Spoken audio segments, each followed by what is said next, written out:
नमस्कार, मैं हूं मनोज बनू। आंकड़े हमारे फैसला आपका में आपका स्वागत है। इजराइल और अमेरिका ने 28 फरवरी को ईरान पर अचानक हवाई हमला बोल दिया। मिसाइलों से ईरान के supreme leader ayatollah Ali Khamenei के निवास पर निशाना बनाया गया। मिसाइल्स की बौछार, खमेनी मारे गए। उनके साथ 40 कमांडर भी मारे गए। हमले में घायल हुए खमेनी की पत्नी की भी बाद में इलाज के दौरान मौत हो गई। इस घटना के बाद ईरान गुस्से में आग बबूला है। ईरान इजराइल पर हमले के साथ खाड़ी देशों में अमेरिका के सैन्य ठिकानों को भी निशाना बना रहा है। इजराइल और अमेरिका का भी ईरान पर हमले करना जारी है। लेकिन इन सब के बीच भारत में खमेनी के मारे जाने को लेकर विरोध प्रदर्शन हो रहा है। शिया समुदाय के साथ ही राजनीतिक दल भी खमेनी की मौत पर सवाल उठा रहे हैं। लेकिन सवाल यह है कि जब खमेनी को अमेरिका ने मारा, भारत में इसका विरोध प्रदर्शन क्यों हो रहा है? भारत में हर घर से खमेनी निकलेगा के नारे आखिर क्यों लगाए जा रहे हैं? विपक्षी दलों का खमेनी को समर्थन के सवाल उठाना क्या सही है? भारत में शरिया कानून लागू करने की क्या मंशा है? क्योंकि खमेनी इस्लाम के तहत जिस तरीके से शरिया कानून ईरान में चला रहे थे, वहाँ के कट्टरपंथ को लगातार चीज़ें देख रहे थे। इसे लेकर एक बड़ा और व्यापक स्थिति बनी हुई थी। लेकिन इन सब के बीच तमाम तरह के संकेत हैं और उन संकेतों में भी जो स्थिति परिस्थिति बनी हुई है वो वाकई चौंकाने वाली है। तमाम स्थिति परिस्थिति में आज हम चर्चा इस बात को लेकर करेंगे कि ईरान में खमेनी की मौत हुई है, लेकिन भारत में इसके संकेत क्यों? ईरान पर इजराइल और अमेरिका के हमले का भारत में तमाम मुस्लिम संगठन और राजनीतिक दल विरोध कर रहे हैं। देश के कई राज्यों में इसको लेकर प्रदर्शन भी किए जा रहे हैं। इसी कड़ी में पीपल डेमोक्रेटिक पार्टी की अध्यक्ष और जम्मू कश्मीर की पूर्व मुख्यमंत्री महबूबा मुफ्ती ने बुधवार को श्रीनगर में खमेनी के मारे जाने को लेकर अमेरिका और इजराइल के खिलाफ विरोध प्रदर्शन किया है। खमेनी के समर्थन में श्रीनगर में विरोध प्रदर्शन हुआ। महबूबा ने पार्टी कार्यकर्ताओं के साथ प्रदर्शन किया। महबूबा ने ट्रंप नेतन्याहू के पोस्टर जलाए। अमेरिका और इजराइल के विरोध में नारेबाजी की। समर्थकों ने खमेनी के पोस्टर और हाथों में लेकर नारेबाजी की है। महबूबा ने सोशल मीडिया पर भी पोस्ट कर विरोध जताया। ट्रंप नेतन्याहू का कयामत तक विरोध करने की भी बात कही है। ये बात किसने कही है? जम्मू कश्मीर की पूर्व मुख्यमंत्री महबूबा मुफ्ती, जिन्हें आप ग्राफिक के तौर पर दे रहे हैं। अब सबसे बड़ा सवाल है कि महबूबा मुफ्ती का मकसद क्या है? ठीक है, हम मानते हैं ईरान में अगर खमेनी की मौत का विरोध हो रहा है, होना चाहिए, क्योंकि वो वहां के सुप्रीम लीडर हैं। लेकिन भारत के कई शहरों में जिस तरीके से विरोध हो रहे हैं, जिस तरीके से पुतले जलाए जा रहे हैं, और कोई नहीं बल्कि जम्मू कश्मीर की पूर्व मुख्यमंत्री महबूबा मुफ्ती ट्रंप के नेतन्याहू के पुतले जला रही हैं। खमेनी के समर्थन में वो श्रीनगर में विरोध प्रदर्शन कर रही हैं। ये विरोध प्रदर्शन क्यों? भारत में हर घर से खमेनी निकलेगा, इस तरह के नारे क्यों लगाए जा रहे हैं? भारत ने भी आज ईरानी दूतावास में पहुंचकर खमेनी को श्रद्धांजलि दी है। भारत के विदेश सचिव ने वहां पर जाकर श्रद्धांजलि दी है, दुख व्यक्त किया है। लेकिन भारत की सड़कों पर विरोध क्यों? भारत की सड़कों पर इतना व्यापक विरोध क्यों? नारेबाजी क्यों? पुतले क्यों जलाए जा रहे हैं? ये नारे क्यों लगाए जा रहे हैं कि हर घर से खमेनी निकलेगा? क्या भारत को एक कट्टरपंथी इस्लामी राष्ट्र बनाने का इरादा है? तमाम तरह की बातों के बीच ये सवाल उठ रहे हैं और इन्हीं सवालों के इर्द गिर्द बहुत सारी तस्वीरें आपको हम दिखाने जा रहे हैं, कुछ ग्राफिक्स भी आपको दिखाने जा रहे हैं। लेकिन इन ग्राफिक के जरिए एक सवाल तो है। मैंने अभी केवल एक चेहरा आपको दिखाया, जम्मू कश्मीर की पूर्व मुख्यमंत्री महबूबा मुफ्ती। मैं आपको यह चेहरा इसलिए दिखा रहा हूं, और यह है ईरान के supreme leader ayatollah Ali Khamenei, जो कि इजराइल और अमेरिका के संयुक्त हमले में मारे गए। इनकी मौत हो गई क्योंकि वहां की ईरान में जिस तरीके से वहां की एक बड़ी आबादी इनकी सरकार का विरोध कर रही थी, इनके कट्टरपंथ का विरोध कर रही थी। इस बात का फायदा अमेरिका ने उठाया। यह बात सही है कि अमेरिका के अपने बहुत सारे व्यापारिक हित थे, बहुत सारी कड़ियां थी, जिसे जोड़कर उन्होंने जन विरोध का एक ढाल बनाई और वहां पर जाकर ईरान को कसने की कोशिश की और यह भी बताने की कोशिश की कि ईरान बड़े स्तर पर न्यूक्लियर प्रोग्राम करने जा रहा था, जो कि हम नहीं होने देना चाहते थे। लेकिन सबसे बड़ी बात है, भारत तो कोई कट्टर पंथ का इस्तेमाल नहीं करता। भारत तो कोई कट्टरवादी देश नहीं है। यहां देश संविधान पर चलता है और संविधान में हर व्यक्ति को बोलने की आजादी है। संविधान में हर व्यक्ति को अपनी भावनाएं व्यक्त करने की आजादी है। और उसी संविधान, उसी अभिव्यक्ति और भावनाओं की बात हम कर रहे हैं कि जम्मू कश्मीर की पूर्व मुख्यमंत्री महबूबा मुफ्ती अमेरिका के राष्ट्रपति और नेतन्याहू का पुतला जला रही हैं। कोई कार्रवाई नहीं होती। लेकिन क्या ईरान के लोग ऐसा कर रहे थे? ईरान के लोग ऐसा कर पा रहे थे? अगर कट्टरपंथ की सरकार थी और उसके बावजूद भी ईरान की जनता जब आयतुल्लाह अली खमनी का विरोध कर रहे थे, उनकी नीति का विरोध कर रहे थे, उनके कट्टरपंथ का विरोध कर रहे थे, उस वक्त उनके ऊपर अत्याचार किए गए, उन्हें गोलियों से भूना गया, उन्हें मारा गया। और इसी बात का फायदा तो अमेरिका ने उठाया। लेकिन भारत में सबको स्वतंत्रता है, सबको आजादी है। मैं ये 5 तस्वीरें देश की आपको बता रहा हूं। देश की 5 तस्वीरें आपको इसलिए बता रहा हूं कि घटना ईरान की है, लेकिन भारत में इस घटना को लेकर किस तरीके से विरोध हो रहा है। श्रीनगर में महबूबा मुफ्ती ने पोस्टर जलाए हैं, डोनाल्ड ट्रंप के पोस्टर जलाए, नेतन्याहू के पोस्टर जलाए। वो खुद पोस्टर जला रही हैं, जैसा कि आप तस्वीरों में देख सकते हैं। लखनऊ में विरोध प्रदर्शन किया गया है, मातम मनाकर विरोध प्रदर्शन किया गया है। डोनाल्ड ट्रंप का विरोध प्रदर्शन किया गया है, विरोध प्रदर्शन नेतन्याहू का किया गया है। और अपने सीने से एसोसिएट स्पॉन्सर, सब्जी का बना स्वाद निराला जब डाला MDH गरम मसाला। सिप सिप जीरा सिप, जीरा सिप MDH का जलजीरा, जीरा सिप, जीरा सिप, जीरा सिप प्यास बुझाए, ठंडक लाए, सबको भाए। जीरा सिप, MDH का जलजीरा, जीरा सिप। जीरा सिप, असली रिफ्रेशिंग, असली स्वाद, असली मजा। MDH। नितेश श्रीवास्तव जी सिर्फ 35 साल की उम्र में अचानक एक बीमारी से चले गए। उनकी टर्म लाइफ इंश्योरेंस के पैसे बच्चों की पढ़ाई और घर खर्च में काम आ सकते हैं। पॉलिसी बाजार ने क्लेम के वक्त फैमिली का पूरा साथ दिया। पॉलिसी बाजार पे 2 करोड़ का टर्म लाइफ इंश्योरेंस सिर्फ 700 रुपए महीने से शुरू। हमें पता है चमकी चाट से क्या बना है, सैंडविच, लस्सी और छाछ और हर घूंट में चमकी चाट। ड्राई फ्रूट और दही बड़े, चमकी चाट से स्वाद बढ़े। और चाट पपड़ी दही बल्ले, चमकी चाट से बल्ले बल्ले। असली स्वाद सिर्फ चंकी चाट। MDH। हर रोज हो जाता हूँ लेट, साफ नहीं होता है मेरा। अबे घोचू, अथा इंडिया को मालूम है, पेट सफा हर रोग दफा।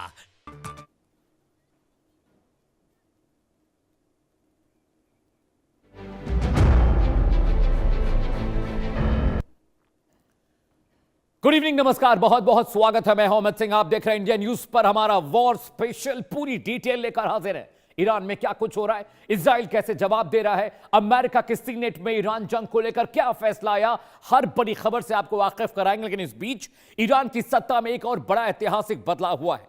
ईरान के नए सुप्रीम लीडर के तौर पर मोज्तबा खामनेई का नाम अब सामने आया है। मोज्तबा खामनेई पूर्व supreme leader Ayatollah Ali Khamenei के बेटे हैं। हालांकि अभी मोज्तबा के आधिकारिक तौर पर सुप्रीम लीडर घोषित किए जाने को लेकर संशय बना हुआ है। कहा जा रहा है कि खामनेई को सुपुर्द खाक करने के बाद यह ऐलान मुमकिन है। ऐसे वक्त में जब मिडिल ईस्ट में जंग का माहौल है, ईरान पर अमेरिका और इजराइल का दबाव बढ़ता जा रहा है, सवाल यह है कि क्या मोज्तबा खामनेई अपने पिता की विरासत को संभाल पाएंगे?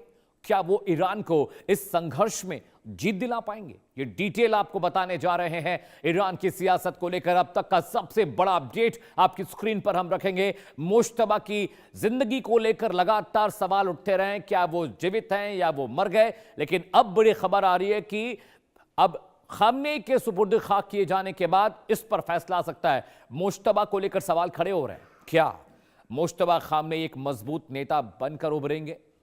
इस वक्त की बड़ी खबर आपको बताने जा रहे हैं, ग्राफिक के जरिए समझिएगा। जी हां, क्या मुश्तबा अपने पिता की तरह पश्चिमी ताकतों को चुनौती दे पाएंगे? क्या वो शक्ति, वो सामर्थ्य, वो कुव्वत उनके अंदर है? अगला पॉइंटर आपको बताने जा रहे हैं, किस तरह से मुश्तबा को लेकर अब सवाल जवाब हो रहे हैं। क्या मुश्तबा खामनेई ईरान को इस संघर्ष में जीत दिला पाएंगे? क्या मुश्तबा अपने पिता की तरह और सख्त आक्रामक राजनीति कर पाएंगे? ये तमाम वो सवाल हैं जो मुश्तबा को लेकर उभरे हैं। क्या वो 1989 के इस्लामिक क्रांति के बाद से जो रजीम रही है, क्या उस रजीम को कायम करने में मुश्तबा काबिल होंगे? क्या अपने पिता की तरह सख्त होंगे? अगले ग्राफिक्स पर आते हैं। कौन है मुश्तबा खामनेई, इसे भी आपके लिए जानना समझना बहुत जरूरी है। जी हां, अयतुल्ला अली खामनेई के दूसरे सबसे बड़े बेटे हैं।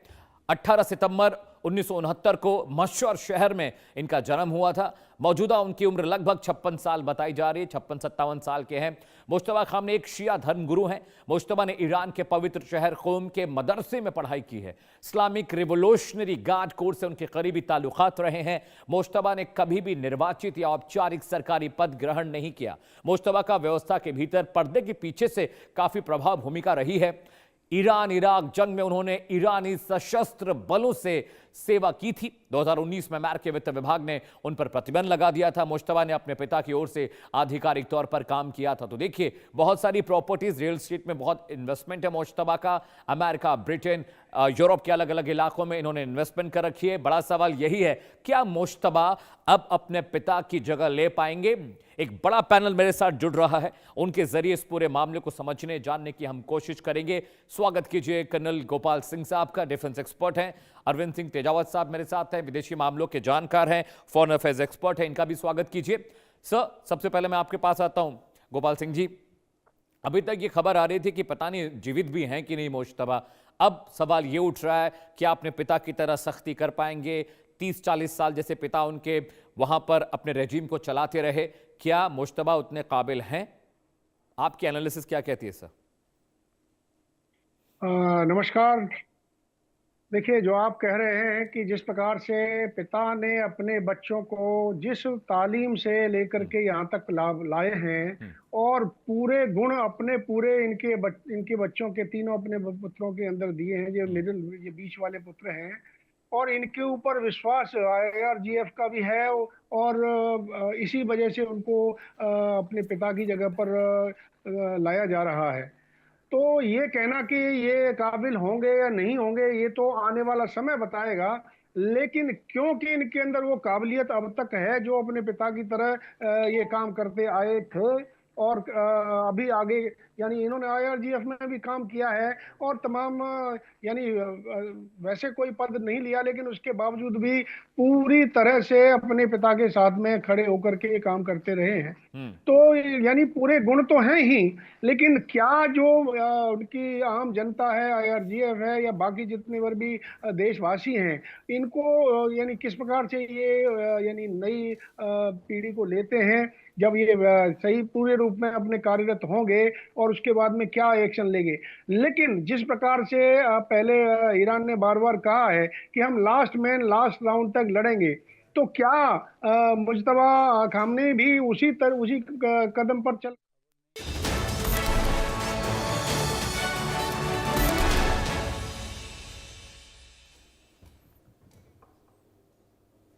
तो आपको बता दें कि भले ही ईरान के सर्वोच्च नेता, सुप्रीम लीडर खामनेई की मौत हो गई हो, इजराइल और अमेरिका के हमले में वो मारे गए हों, लेकिन ईरान के साथ साथ उनका विरोध भारत में भी हो रहा है।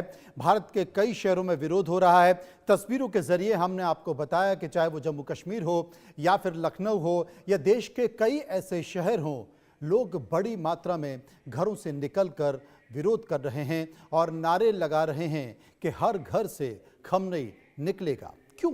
इसी को लेकर हम जनता के बीच गए, कुछ सवाल हमने तैयार किए, इस पर सर्वे किया, लोगों से राय जानने की कोशिश की। जो सवाल हमने पूछे उनमें पहला सवाल आपकी टीवी स्क्रीन पर। पहला सवाल जो हमने लोगों से पूछा, खamenei के समर्थन में शिया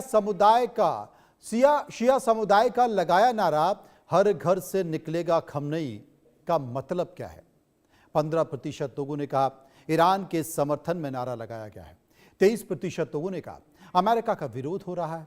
10% लोगों ने कहा इजराइल का विरोध है। 47% लोगों ने कहा देश से बड़ा धर्म है। 5% लोगों ने कहा कह नहीं सकते। सर्वे का दूसरा सवाल, खamenei को अमेरिका ने मारा तो भारत में गुस्सा क्यों? 17% लोगों ने कहा सबसे बड़े शिया धर्मगुरु को मारा इसलिए यह गुस्सा है। 26% ने कहा भारत पर इजराइल के समर्थन का आरोप है इसलिए ऐसा हो रहा है। 55% लोगों ने कहा भारत के तटस्थ रहने का कारण, और 2% लोग इस पर कुछ भी कहना नहीं चाहते थे।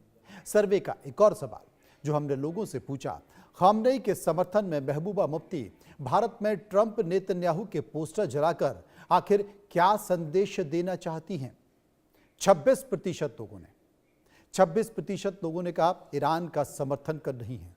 15% लोगों ने कहा अमेरिका और इजराइल का विरोध किया जा रहा है। 55% लोगों ने कहा अलगाववाद और कट्टरवाद की रणनीति है, और 4% लोग इस पर कुछ भी कहना नहीं चाहते। सर्वे का चौथा सवाल, खamenei के समर्थन में कांग्रेस जैसे विपक्षी दल आखिर क्यों आ रहे हैं? 51% का कहना था मुस्लिम वोट बैंक है जनाब, इसलिए। 11% ने कहा विरोध की राजनीति है। 38% ने कहा माहौल बिगड़ने का डर है। एक और सवाल जो हमने लोगों से पूछा, 5वां सवाल, क्या भारत में खamenei के समर्थन में विरोध प्रदर्शन और पुतलेबाजी होनी चाहिए? क्योंकि घटना तो ईरान की है। 30% लोगों ने कहा हां होनी चाहिए, विरोध जताने का यह तरीका है। 61% लोगों ने कहा भारत में नहीं होनी चाहिए, और 9% लोग इस पर कुछ भी कहना नहीं चाहते। ये हमने सर्वे किया, देश की जनता क्या चाहती थी, देश की जनता इस पर अपना क्या राय रखनी चाहती है, ये भी हमने आपको दिखाया। लेकिन अब आगे बढ़ते हैं क्योंकि इजराइल और अमेरिका के हमले में खamenei के मारे जाने के बाद पीडीपी अध्यक्ष महबूबा मुफ्ती से लेकर कांग्रेस सांसद, नेता और जम्मू कश्मीर के मुख्यमंत्री उमर अब्दुल्ला तक ने क्या कुछ कहा है, सुनिए। 5-6 दिन से ईरान पे लगातार अमेरिका और इजराइल की तरफ से हमला हो रहा है, जिसमें वहां के सुप्रीम जो लीडर हैं आयतुल्लाह अली खamenei साहब वो शहादत पा गए, और उसके बाद यहाँ लोगों का बड़ा जो है गम, गुस्सा और तकलीफ उभर के आई, और लोगों ने उसको एक्सप्रेस करने की कोशिश की। नतीजा ये हुआ कि आज हजारों आदमी तो आदमी बल्कि कहीं जगह कहीं बच्चियां भी जेलों में बंद हैं। किसी भी मुल्क के हेड ऑफ द स्टेट का जाना बहुत बुरा होता है, और ईरान के साथ हमारे सदियों पुराने ताल्लुक हैं। खamenei साहब का इस तरह से जाना, उनको ऊपर आक्रमण कर करके उनका इस तरह से कत्ल किया जाना, उनकी मौत के ऊपर अपने शोक संवेदनाओं को लेकर के मैं आया था, और मैंने यहाँ के खamenei वहाँ के जो सुप्रीम लीडर हैं, उनके रिप्रेजेंटेटिव इंडिया के अंदर बैठते हैं, उनसे मैंने मुलाकात की और संवेदनाएं दी अपनी। क्या बातचीत हुई, क्या उन्होंने कहा? तो उन्होंने कहा कि ईरान और हिंदुस्तान की दोस्ती, ये खamenei साहब कहते थे कि ईरान और हिंदुस्तान की दोस्ती 3000 साल पुरानी है। खamenei साहब की हत्या पे चुप है, गैर कानूनी युद्ध जंग पे चुप है, लेकिन जो विरोध के लिए सड़क पर आए, वो सांसद हो, वो किसी शहर का पुराना भूतपूर्व मेयर हो, एफआईआर हो रही है साहब कि खamenei साहब की हत्या के विरोध में आप रोष व्यक्त नहीं कर सकते, आप शोक नहीं कर सकते, आप मातम नहीं मना सकते। ये मेरे देश का लोकतंत्र है। सांसद रूहुल्लाह मेहदी साहब की बात कर रहा हूं, उन पर एफआईआर हो गई, मातम भी नहीं मना सकते। जो सीनियर मजहबी लीडर हैं, उन्हें दावत दी गई थी कि हम मिल बैठ के पहले तो ईरान पे जो हमला हुआ हमले के दौरान जिस तरह ईरान के सुप्रीम लीडर आयतुल्लाह खमेनी साहब की शहादत हुई, उनके साथ कई और लोग भी थे। मजम्मत करें, हमदर्दी का इजहार करें, ताज़ियत का इजहार करें। चर्चा करते हैं, समझने की कोशिश करते हैं। डॉक्टर अवधेश उपाध्याय बीजेपी नेता इस वक्त मेरे साथ मौजूद हैं। अजय वर्मा कांग्रेस लीडर मेरे साथ मौजूद हैं। आचार्य संजीव अग्निहोत्री धर्मगुरु हैं, वो मेरे साथ जुड़ेंगे। और मेरे साथ मौजूद हैं मुमताज आलम रिजवी, जो कि शिया मुस्लिम स्कॉलर हैं। मैं सबसे पहले रिजवी साहब के पास चलूँगा। रिजवी साहब, मैं आपके पास इसलिए आना चाहता हूँ क्योंकि ईरान के सुप्रीम लीडर खमनेई साहब का देहांत हो गया, या कहें कि एक हमले में उनकी मौत हो गई। स्वाभाविक तौर पर ईरान में मातम पसरा है, लोग विरोध कर रहे हैं, लेकिन भारत में सड़कों पर निकलकर विरोध किया जा रहा है। ये कहा जा रहा है कि हर घर से एक खमनेई निकलेगा। यहाँ तक कि जम्मू कश्मीर के जो पूर्व मुख्यमंत्री हैं, उन्होंने तो नेतन्याहू और डोनाल्ड ट्रंप के पोस्टर तक जला दिए। तमाम राजनीतिक दलों से प्रतिक्रिया आ रही हैं। ये संकेत क्या है, ये मुझे समझ में नहीं आ रहा है। बहुत बहुत शुक्रिया। इन्ना लिल्लाहि व इन्ना इलैहि राजिऊन, रिज़न बिक़ज़ाइहि व तस्लीमन लिअम्रिहि। देखिए, जाहिर सी बात है, अगर किसी को कोई प्रॉब्लम है, चूंकि अब नई नई प्रॉब्लम पैदा हो रही है, न तो लोग नारों को समझ रहे हैं, न जज्बात को समझ रहे हैं, न आस्था को समझ रहे हैं, कुछ भी अब लोग समझने के लिए तैयार नहीं है, क्योंकि एजेंडा शायद कुछ और है। तो खैर, हम आपको बता दें कि आयतुल्ला सैयद अली खामनाई वो ईरान के सिर्फ सियासी लीडर नहीं, बल्कि शियाओं के बतौर ख़ास एक धर्म गुरु हैं, वो मजहबी रहनुमा हैं। और दूसरी चीज़ ये कि जिस तरह से ईरान में बच्चियों को मारा गया हमला करके, वहाँ के लोगों को मारा गया और हमारे धर्मगुरु को मारा गया, तो ताज़ियत पेश करना आज तो सरकार ने भी पेश कर दिया। आज तो सरकार ने भी शोक पेश किया ना। आज हमारे जो सेक्रेटरी थे वो गए ईरान एम्बेसी, और वहां जाने के बाद उन्होंने अपना शोक प्रकट किया। तो शोक प्रकट करना और एक जालिम के खिलाफ आवाज उठाना, ये हिंदुस्तान में कब से ऐसा हो गया कि साहब आप दुनिया में कहीं भी जुल्म होता रहे और ना बोलिए? ये पहली बार मैं सुन रहा हूं। वरना जुल्म के खिलाफ आप बताइए कब आवाज नहीं उठी? और क्या मूक दर्शक बनना वो ठीक है? आज आप देखिए कि किस तरह से अमेरिका जो है वो रिएक्ट कर रहा है। कल के खुदा न खास्ता यही अमेरिका अपनी बात मनवाने के लिए हिंदुस्तान पे कुछ इस तरह करे तो क्या होगा? क्या तब भी लोग चुप रहेंगे? लेकिन इसके बावजूद मैं कह रहा हूं, यहां लोगों को क्यों इतनी परेशानी है? क्या हुकूमत के खिलाफ कोई नारे लगे? क्या हुकूमत के खिलाफ कोई बात कही गई? क्या कोई ऐसी बात कही गई जो किसी को बुरा लगे? क्या हिंदुस्तान के खिलाफ कोई ऐसी बात कही गई? भाई, आर्टिकल 26 अगर ये कहता है अपने मजहबी जो है आस्था को आप प्रकट कर सकते हैं, तो वो हमारे आस्था का केंद्र है, वो हमारे ठीक है, वो आपके आस्था का केंद्र है। मैंने मान लिया कि वो आपके आस्था का केंद्र है। मेरे साथ आचार्य संजीव जुड़ गए हैं। मेरे साथ आचार्य संजीव जुड़ गए हैं, जो कि हिंदू धर्मगुरु हैं। आचार्य संजीव, आपने सुना रिजवी साहब ने क्या कुछ कहा।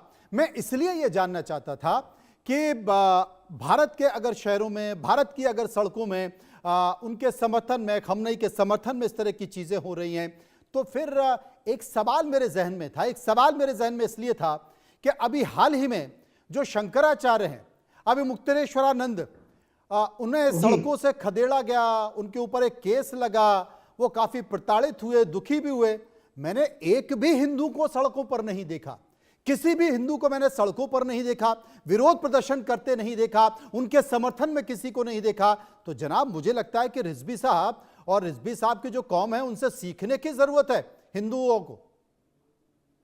देखिए, मैं ये कहना चाहूंगा साहब कि ऐसा नहीं है कि अभी मुक्तेश्वरानंद जी के समर्थन में लोग नहीं आए। आपके, मुझे लगता है कि करीब 20 ऐसे आपके चैनल हैं जो नेशनल चैनल हैं, उन पर बड़ी बड़ी डिबेट्स हुई हैं, तो उसमें पक्ष में और विपक्ष में दोनों में लोग थे, ऐसी बात नहीं साहब। तो इसके लिए मैं कहना चाहूँ, जनाब संजीव जी, मुट्ठी भर लोगों की बात कर रहे हैं आप मुट्ठी भर लोगों की बात कर रहे हैं, मैं सड़कों पर हुजूम की बात कर रहा हूं।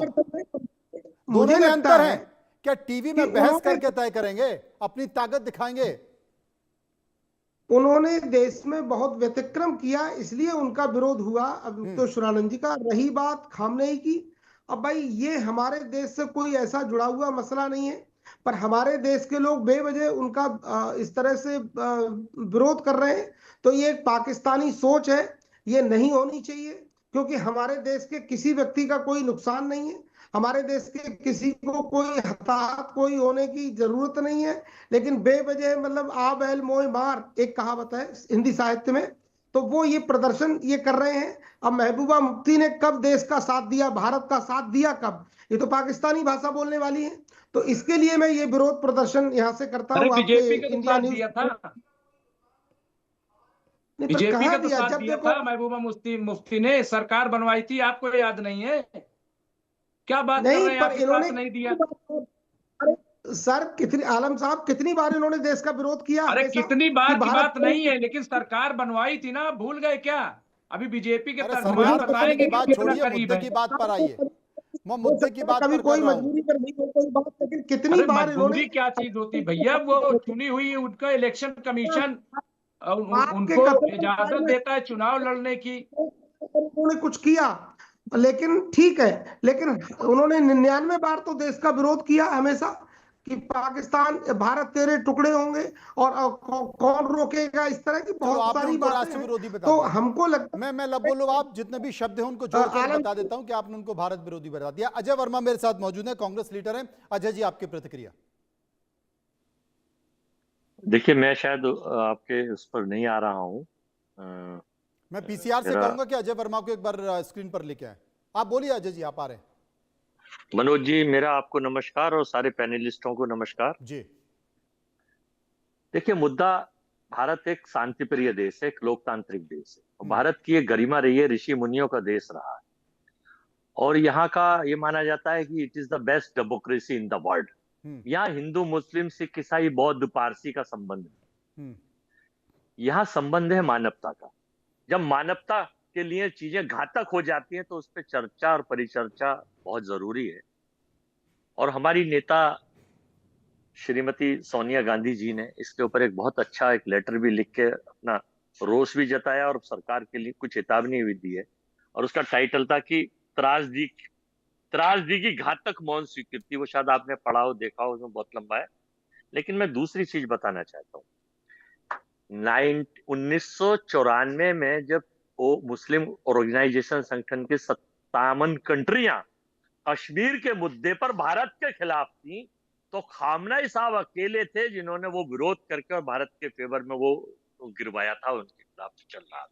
वो अकेला था आदमी जो भारत के लिए, हमारे संबंध खामनेई से मित्रता वाले संबंध थे। वो एक खामनेई जिसने, आपको याद हो कि अटल बिहारी वाजपेयी जी का ये वर्ड है, उनका वीडियो अगर आपको चलवाना चाहे तो मैं उसे भेज सकता हूं। उन्होंने कहा था कि जब तेल भारत पे उस वक्त पैसे भी नहीं थे, तो 10 दिन तक लगातार तेल भी उधार उसने दिया था भारत के लिए। ये मित्र देश के लोग करते हैं। तीसरा उसका मैं बताना चाहता हूं ईरान का, कि जिस वक्त इंडिया जब लड़ाई लड़ रहे थे और हमने मांग करी के साथ जो है 9,000 करोड़ रुपए आपने एक वहां पर देश की जनता के पैसे के, आदरणीय नरेंद्र मोदी साहब ने वहां जाके एक पोर्ट बनवा दिया। फिर आप ट्रंप के कहने से उस पोर्ट का काम रोक दिया। क्यों? आखिर क्यों? हमारी जनता के पैसे थे। कोई बात, ऐसा कोई होता है कि आप पहले चले जाएं फिर उसे रोक दें। अब पांचवी चीज पे और आ जाइए, खामनेई की पे अगर आना चाह रहे हैं। जब 2016 में नरेंद्र मोदी जी गए थे इराक, और ईरान में खामनेई से कहा था, मित्रों मुझे लगता है कि ईरान से मेरा बचपन का नाता है, शायद मैं पिछले जन्म में बचपन में ईरान से कुछ कनेक्शन था हो। और तब खामनेई साहब ने हस्तलिखित कुरान, स्वर्ण हस्तलिखित कुरान की कॉपी आदरणीय मोदी साहब को, फोटो मेरे पास है, आप कहें तो वो भी मैं दिखा सकता हूं। दोनों ये सारी चीजें मैं सबूत के साथ बैठ के बात कर रहा हूं। अब मैं ये पूछना चाहता हूं कि चलिए, आप राहुल गांधी जी हमारे नेता ने कहा कि अमेरिका ने और इजराइल ने अटैक करके खामनेई की हत्या की, नृशंस हत्या की। मैं बिल्कुल इस हत्या का विरोध करता हूं, लेकिन साथ ही साथ जो खामनेई के यहां से 8 कंट्रियों पर, यूएई पर, कतर पर, ओमान पर हमले किया, मैं उसकी भी निंदा और विरोध करता हूं। अरे मोदी जी, आप क्यों इतने डरे हुए हैं? आप भारत की असीमता, आज आपने 8 दिन बाद विक्रम ये मिस्री बड़ा साहब को संकेत दिया भेजा है। अजय वर्मा जी ने। अवधेश जी, अजय वर्मा जी ने कहा है कि वो अमेरिका की और इजराइल की निंदा कर रहे हैं कि ईरान पर हमला किया गया, तो ईरान की तरफ से जो 8 देशों में हमला किया वो उसकी भी निंदा करते हैं, लेकिन भारत चुप क्यों? मैं 10 सेकंड और बोलता हूं, 10 सेकंड मनोज जी।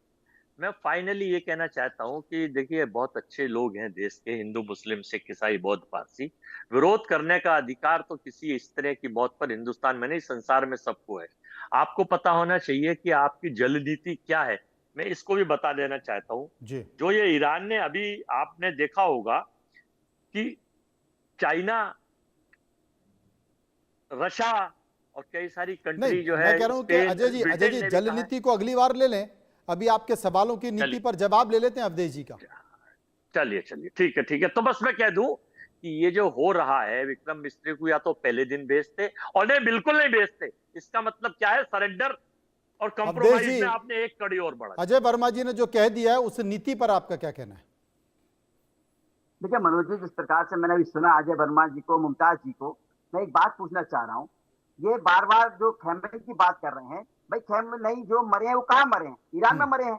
तो ईरान में तो हो रहा है, नाच कूद रहे हैं, वहां की जनता सोच रही है कि मुझे आजादी मिल गई। हमारे देश में उसका विरोध क्यों हो रहा है?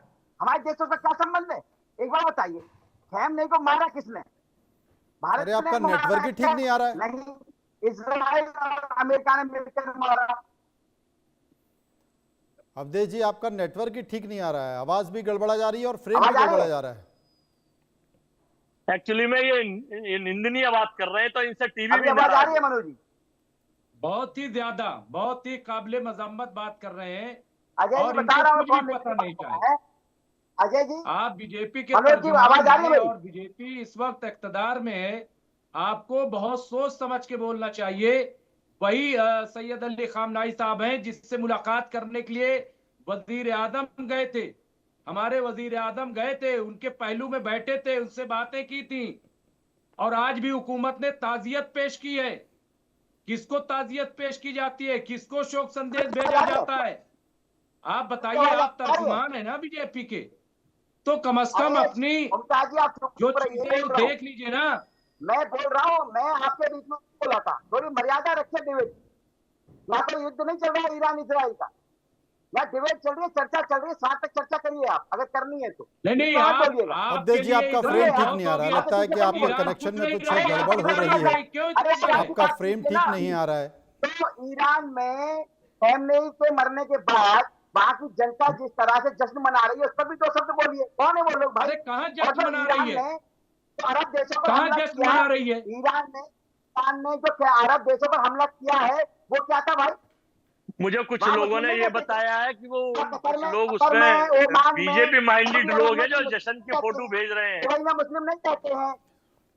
मैं रिजवी साहब के पास आता हूं। मुझे लगता है कि मैं अपने पीसीआर से कहूंगा कि थोड़ा अवधेश जी की जो ऑडियो उसको ठीक करे।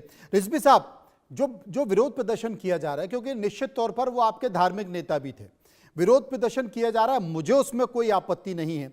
मैं ये जानना चाहता था, समझ में चाहता था, और मैं आचार्य संजीव जी को आईना भी दिखाना चाहता था कि देखिए किस तरीके से अगर ईरान में बैठे उनके सुप्रीम लीडर, उनके धार्मिक नेता का एक देश ने अगर उनके ऊपर हमला कर दिया, उसमें मारे गए हैं, तो मुझे लगता है कि इतनी एकजुटता हिंदू धर्म में भी होनी चाहिए। उनके विरोध प्रदर्शन में भी हमें कोई आपत्ति नहीं है। ये देश सबका है, सबको अपनी अभिव्यक्ति का अधिकार है। तो मुझे लगता है कि हिंदू धर्म को भी सीखने की जरूरत है। देखो मनोज जी, कहीं से भी अच्छी बात सीखी जा सकती है, बहुत अच्छी बात है। लेकिन अभी कांग्रेस नेता महोदय अभी कह रहे थे मोदी डरे हुए, मोदी कभी किसी से नहीं डरे हुए। अरे मोदी से पूरा वर्ल्ड डरा हुआ है। क्या बात करते हो आप? इस तरह की बात करते हो, सोच समझ कर बोलिए कांग्रेसी नेताजी। मोदी से पूरी दुनिया डरी हुई है, आप क्या बात करते हो? आप इस तरह की बात कितना कराओगे? ये सब कांग्रेस की चाल है, ये कांग्रेस की नीति है। हमें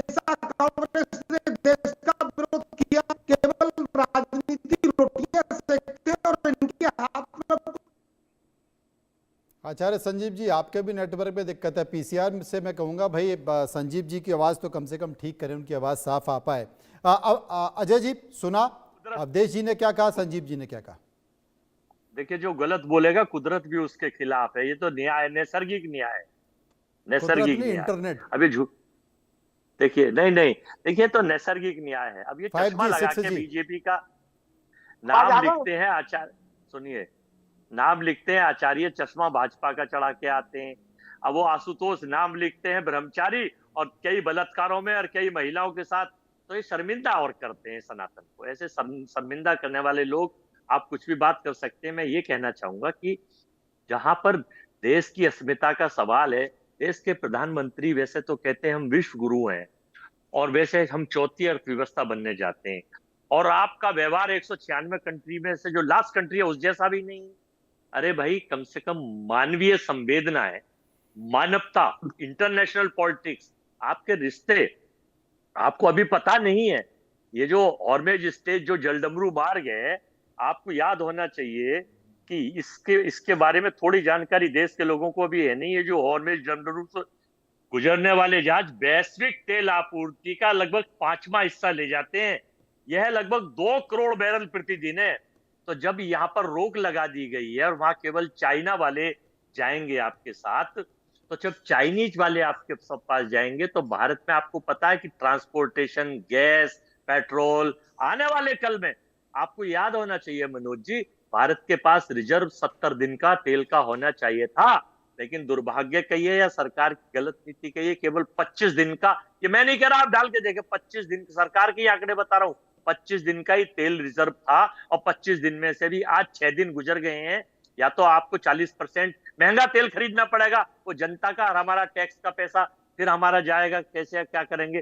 फिर मैं एक और चीज बताना चाहता हूं, एक जहाज जो मैत्री के लिए आपने बुलाया था, जो ज्वाइंट नेवल एक्सरसाइज के लिए बुलाया था, जब वो जाके इसे मार दिया गया, 180 लोग उसके मर गए। जरा इसके बारे में थोड़ी सी जानकारी आपको होनी चाहिए। 2018 में गोवा से आगे इंटरनेशनल वाटर में एक वॉट को पकड़ा था, यॉट, जिसमें दुबई की प्रिंसेस लतीफा थी। तब हम इंडियन ओशियन के पहरेदार थे, लेकिन जब ईरान का एक शिप हमारे न्योते पर हमारा मेहमान बनकर भारत आया तो हमारे बॉर्डर पर, हम उसकी रक्षा नहीं कर सके। अक्सर ऐसी एक्सरसाइज में शिप हथियारों के साथ नहीं आते, लेकिन उसी नियत्ते मेहमान में 180 लोगों के साथ इंडियन ओशियन में अमेरिका द्वारा डुबोकर मार दिया। और चौंकाने वाली बात यह है कि अमेरिका ने आखिरी समय में अपने शिप भेजने से मना कर दिया था और सिर्फ अपने अफसर भेजे थे। क्या भारत को इसकी जानकारी थी? आपको याद होना चाहिए कि मैं एक चीज और बता देना चाहता हूं। साल 1986 में वॉइस ऑफ अमेरिकन श्रीलंका में अपना एक ट्रांसमीटर लगाना चाहता था, लेकिन कांग्रेस सरकार और प्रधानमंत्री राजीव गांधी जी ने ये ट्रांसमीटर नहीं लगने दिया था। देश हित में, भारत हित में, सनातन हित में, ये नकली सनातन, नकली अंग्रेज उन पर चलने वाले। मगर 2026 में अमेरिका ने इंडियन ओशियन में हमारे मेहमान को शिप को, टारपीडो को डुबा दिया। हम अपनी क्षमताओं टेक्नोलॉजी में इंडियन ओशियन पर निगरानी रखते आए हैं। ये कहते हैं ये नया भारत है, यहाँ तो हमारे आंगन में मेहमान को ही मार दिया जाता है। सवाल हमारी विदेशी नीति का है। आप अच्छा अजय जी, किसी भी देश के सर्वोच्च, हाँ अजय जी एक बात मैं पूछना मनोज जी, आवाज आ रही है? हाँ आ रही है आवाज। जी बताएं। आ रही आवाज आ रही है? मैं ये बोलना चाह रहा था दूसरी चीज, हाँ अवधेश जी कुछ बोल रहे हैं, अवधेश जी बोल रहे हैं। हाँ नहीं मैं तो बोलिए अवधेश जी फाइनल तो कर दूं, मैं फाइनल तो कर दूं, बस एक मेरा रह गया 10 सेकंड। अरे बहुत टाइम है अभी रहने के लिए। बहुत सुनो, अभी सेमीफाइनल है, फाइनल का इंतजार कीजिए। आज सेमीफाइनल है, फाइनल का थोड़ा सा इंतजार कीजिए, समय बहुत है अपने भारत पास। के परिष्कृत तेल का लगभग 40% हिस्सा यानी रिफाइंड हिस्सा ईरान से आयात किया जाता था। बताइए, अब आप ईरान आपके लिए दुश्मन कंट्री होगा, ईरान का बहिष्कार कर दो, ईरान के सर्वोच्च धार्मिक गुरु के बनने पर आप संवेदनाएं नहीं दे सकते।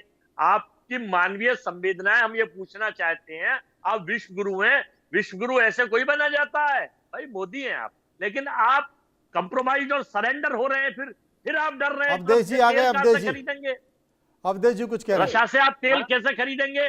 तो कहीं ऐसा तो नहीं है ट्रंप की मिसाइल आपकी तरफ को घूम जाए, तब भारत में हमारा क्या होगा? अवधेश जी आ गए, एक बार सुन लेते हैं। अजय जी, जो कांग्रेस पार्टी से स्क्रिप्ट आपको भेजी गई है व्हाट्सएप पर, वो खत्म हो चुकी है। उसका कोई मायना नहीं है। न जनता सब समझ रही है आप क्या बोल रहे हैं क्या नहीं बोल रहे। देखिए मनोज जी, मैं एक बात पूछना चाह रहा हूँ, अजय जी बैठे हैं और वो मुस्लिम स्कॉलर भी बैठे हुए हैं। भाई देखिए, ईरान का एक तानाशाह क्रूर जो है इस्लामिक कट्टरपंथी विचारधारा को बढ़ाने वाले, जो ईरान की आवाम की आजादी को खत्म करना चाह रहे थे, उनकी मौत पर अगर मोदी जी से पूछ लो वो तानाशाह है, क्रूर है, कौन है? मोदी जी से पूछ लो। नहीं, नौकरी खतरे में है अवधेश जी। किसको है ये बताइए ना, है नहीं का विरोध हमारे देश में क्यों हो रहा है? ईरान में होना चाहिए। अच्छा, बीजेपी ने कहीं लिखा है तानाशाह क्रूर? कमाल हो गया है।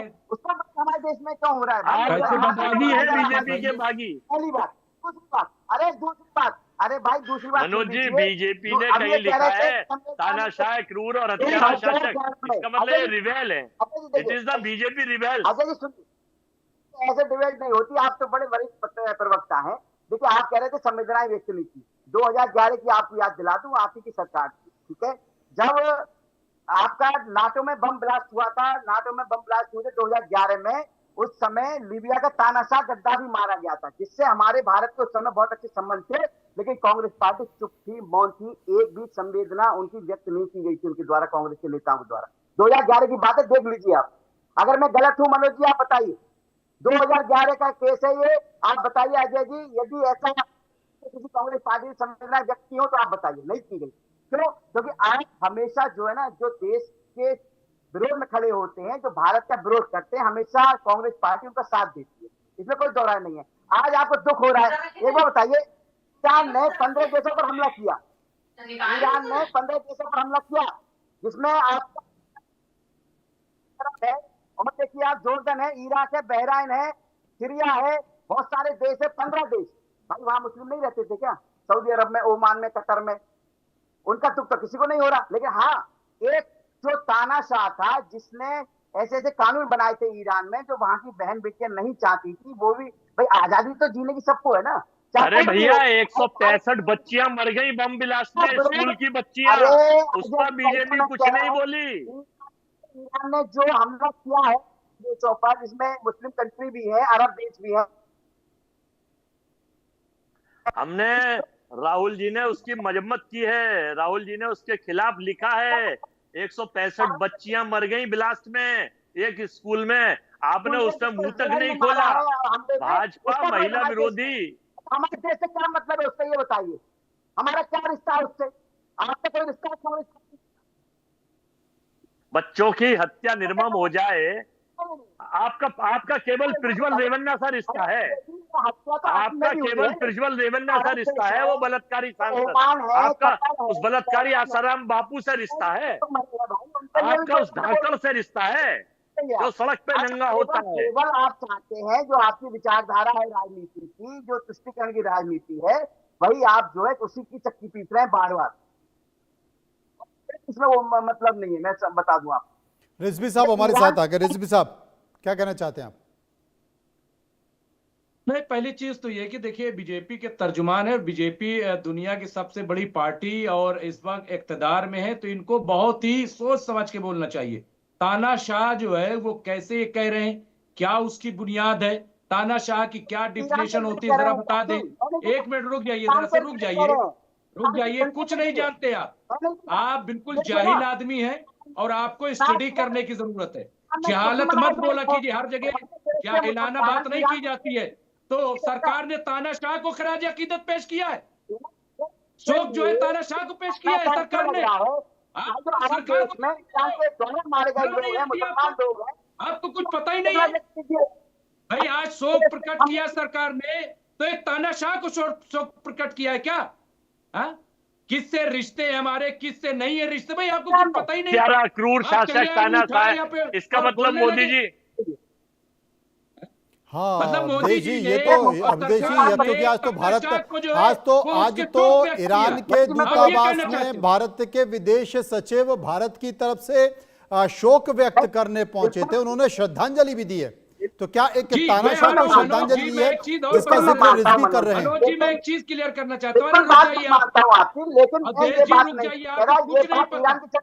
नॉलेज नहीं है, आप एक सड़क छाप आदमी की तरह बोल रहे हो, जैसे उसको भी बेचारे को कुछ नहीं पता है। आप इतने भी सड़क छाप नहीं है। ऐसे वो नहीं भी बोलता कोई। देखिए, आप डॉक्टर प्रवक्ता अवधेश हो तो उपाध्याय एक एक इस देश की एक सत्ताधारी राजनीतिक पार्टी के सदस्य हैं। अब इतने भी सड़क छाप नहीं है रिजवी साहब। अरे भैया, और क्या बोल रहे हैं आप? बताइए, सरकार तानाशाह को आप बताइए, ये अपनी सरकार को, अपने पीएम को ताइज कर रहे हैं। नहीं, ये कोई तरीका है बोलने का? ये कोई तरीका है? अवधेश जी को माफी मांगनी चाहिए। तानाशाह कैसे कह सकते हो? अवधेश जी, अजय वर्मा कह रहे हैं कि आपको माफी मांगनी चाहिए। जिनकी हत्या कर दी गई, क्रूर शासक, और काम क्रूर शासक मनोज जी, अगर आपको माफी मांगनी चाहिए तो या दिखाओ। फिर सरकार गलत है या आप गलत है। पूरा ईरान इस वक्त उमड़ा पड़ा है। दिखाओ इनको तस्वीर, दिखाइए इनको तस्वीर।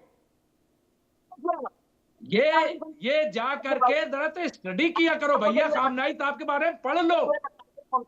जो अमेरिका ने कहा है वही, वो न पढ़ो, बल्कि जो ईरान का है सच वो पढ़ लो। दूसरी चीज, व्हाट्सएप यूनिवर्सिटी मत पढ़ो, फेसबुक यूनिवर्सिटी मत पढ़ो। नहीं, लेकिन रिजवी साहब, एक बात मैं आपसे पूछना चाहता हूं। ईरान की एक बड़ी आबादी थी ना जो इस रिजिम का विरोध कर रही थी। ईरान की एक बड़ी आबादी जिसमें महिलाएं भी थे, बच्चे भी थे, युवा भी थे, बुजुर्ग भी थे, वो इस रिजिम का विरोध कर रहे थे। और जब वो विरोध कर रहे थे तो उनके साथ क्या व्यवहार किया जा रहा था? उन्हें जेलों में डाला जा रहा था, यहां तक कि उनको फांसी तक के आदेश दे दिए थे, उन्हें सजा सुना दी गई थी और कई लोगों को मार भी दिया गया। आप मानते हैं ना इस बात को? मनोज जी, पहली बात ये कि आपको ईरान होके, अरे रुक जाइए, जरा बोलने दीजिए। जब आपसे सवाल किया जाएगा तो बोलिएगा। मनोज जी, पहली बात आपको हम बताएं, जब रिपब्लिकन ये इनकलाब इस्लामी ईरान की जब बुनियाद रखी गई थी जमहूरी इस्लाम की, तो उसमें रेफरेंडम कराया गया था। वहां पे रेफरेंडम के जरिए इसको कबूल किया गया है, नंबर 1। नंबर 2 कि वहां रजा शाह पहलवी के लोग वहां पे मुट्ठी भर हैं जो बीच बीच अमेरिका और यूरोप की पॉलिसी को वहां पे थोपते हैं। नंबर 3 ये कि उस अमेरिका के वक्त पिट्ठू थे Reza Pahlavi, Shah Reza Pahlavi America के पिट्ठू थे, बिल्कुल पिट्ठू थे, बिल्कुल, और ये सब जानते हैं। नंबर 3 ये कि प्रोटेस्ट के खिलाफ कभी एक्शन नहीं हुआ है। जब प्रोटेस्ट के नाम पे वहां पे लोगों को मारा जाने लगा, वहां फोर्सेस को मारा जाने लगा, वहां पे गन लेकर के लोग आए, तो उसके जवाब में उन्हें पकड़ा गया। क्या हमारे यहाँ जासूस जब पकड़े जाते हैं, स्पाई पकड़े मुझे जाते लगता है हैं, कि तो वो सारी तस्वीरें, सारे फुटेज, सारे वीडियो हम सबने देखा कि आईआरसीसी ने क्या किया, किस तरीके से विद्रोह निकल कर आया। मुझे लगता है कि समय का अभाव है, फिर कभी इस पर विस्तार से चर्चा करेंगे। बहुत बहुत शुक्रिया करूंगा मैं सभी लोगों का जो मेरे साथ